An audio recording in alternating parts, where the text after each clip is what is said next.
Hey everyone, how we doing? Me again. I'm going to share with you something that I put together after having no success, then some success, then a lot of success in sales, and it's called the Prospecting 10 Commandments. I'm just going to read them, and I'll actually post them in the info for you guys. These were non-obvious to me until I actually got out there and learned that these are actually closer to the truth than what anyone says about prospecting, at least that I have seen. Right. So without further ado, I'm just going to read them. I'll go through. I might add a bit of commentary as well. Number one, attention spans are as short as they've ever been. Good copy doesn't matter. No one remembers it. Bad copy, don't worry, no one remembers it, right? This has always been so interesting to me. Sorry, my screen's kind of fishy here. There we go. Because the we're worried if I hit send on that email and they hate it, will they laugh me out of the room and I have no chance? No, they're not going to remember it. Hey, if this is really wonderful, great, they might respond, right? Or they might not. Doesn't matter, right? So what's sort of the hidden common denominator there, right? Well, you have to press send on something, but we'll get to that later. Number two, if there were a silver bullet, we'd have found it by now, right? I'm sure some of you philosophers out there, you might debate that, right? We're kind of always evolving, always growing here. But there is no silver bullet. Maybe the only common denominator here, you're going to hear that word a lot, is hard work, right? That's the silver bullet, but it's not exactly a silver bullet that gets me a meeting every time. That's not always as obvious as it should be to some, me included. Number three, I overestimated how much I could get people to care in the short term, but I underestimated how much they remembered over the long term. This is really crucial because ultimately, if they're not in the buying cycle right then and there, like you're spinning your wheels, you're going to piss them off. But ultimately, when that problem comes back around, they will remember what you shared with them. You might not win the deal, but you're going to get a shot at it. Okay. Because they do file that information away, either in their brains, on their computer, in their literal file cabinet. Number four, I always get this question a lot. Founders are, or I should say this emotion a lot. Founders are anxious, right? I speak with a lot of founders, just a lot of salespeople in general. Um, and they're anxious. And this sounds tough, right? There are reasons for that, both, intrapersonal reasons and other reasons, but you can't be, because it is all one big experiment. It took me a decade to realize that, but it's all one big experiment. It's not you failing out there. It's just your hypothesis being proven right or wrong, and that's okay. But our job, again, it's to constantly experiment and eke out little learnings that turn into big advantages over time. Small snowball rolling into a big one, right? Number five, no one can say no forever. I learned that. It took me several years to learn that, because they would tell us no and no and no and no and no, until eventually they admitted that they had the problem, or their boss said, hey, we've got to solve this problem. And then eventually they will come to you. Okay. So if no one can say no forever, what does that mean? Well, it means I just can't ever quit, right? That's kind of the hard pill to swallow. Number six, gun to your head. What are you sharing with the prospect? That's simple. If you've only got one sentence to share, what are you sharing with them, right? It's probably not, hey, how you doing? Although it could be, right? If you're leading up to it. Side note, there's another video I made on this, but how millionaires communicate. And it always amazed me because they're always so direct to the point. All of us, normal people, we're so ashamed of what we have to say, right? Millionaires, they just come right out with it, right? Let's get to the goods, people. Number seven, make sure at the very least your prospect remembers what problem you solve for.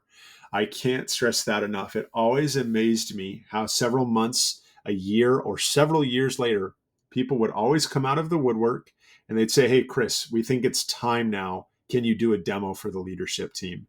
Right? And it would always amaze me because you couldn't close them back then, right? Especially if it's a bigger ticket sale, because the timing is, is just not right with these large purchases. But even the small ones, it becomes your job then to make sure that they remember what problem you solve for, right? Simple as that. If we just spent our entire day making sure that people remember what problem we solve for, eventually the numbers take care of themselves. It can just be as simple as calling or emailing or DMing, right? It's really not much more to it. The problem is that it's hard work to do that day in and day out. Have you ever sent like the 30-second email to that prospect? It gets really weird. The previous 16 were weird enough, and the previous 8 before that were weird. I've noticed that it gets weird around email 4 or 5. You're like, Jesus, I've been sending, have I just been yelling into an echo chamber, right? What is this person? They must think I'm a deranged human. Number 8, concrete problems with concrete solutions are far better to tackle, to think about, to deal with than abstract problems with abstract solutions, right? World hunger, let's cure world hunger. You can pick a sliver of that, right? More nutritious food for young kids, right? Or more food options for impoverished third world countries, whatever it might be. That's even still too abstract and large. But the smaller you can break this down, the better. I think it's a misconception. You hear about the Facebooks of the world and it seems like they just went viral overnight. And they very may well have, right? But ultimately they had to start with an ideal customer profile at some point, right? And in my opinion, they didn't skip a step. They just grew faster, right? Their execution was really tremendous and they just did it really quick. But they still had to do it. 3%, only 3%, give or take, is ready to buy at any given point.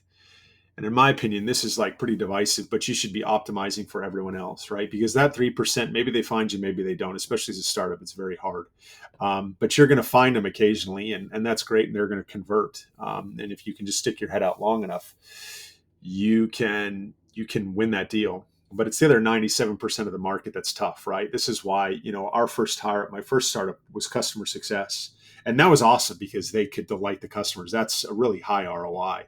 It was not salespeople.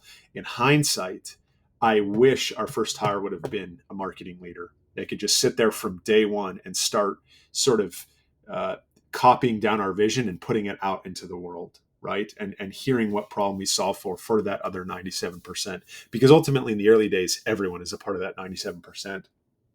And last one for you founders out there, if you're founding, very little will apply to you. There are so many self-help things out there. There are so many great pieces of information for taking like an average salesperson and making them great, right? That's good to a point, right? But there are incentives, right, that don't align. A quota-carrying sales rep, believe it or not, is different from a founder trying to find product market fit. ARR is great, right? We're both kind of chasing after ARR, but they're salespeople chase after ARR for the sake of the commission, right? Typically speaking, a founder is chasing after ARR for the sake of validating the market, the market vision that they have, right? And that's where we want to be. That's the focus of this. So I'll quote it, right? SDR's job is to sell the meeting, not the product. That's great for SDRs, but it's not that great for founders. Like, okay, if as a founder you think it's time to start getting like just tons of meetings, by all means sell the meeting, right? But really, as a founder, right, it's in that instance in particular, it's going to lead to a calendar full of very poor ICP conversations and a bunch of false positives, right? Oh yeah, it's a cool product, and then it goes nowhere, and we wasted all of that time thinking these people were going to convert, right?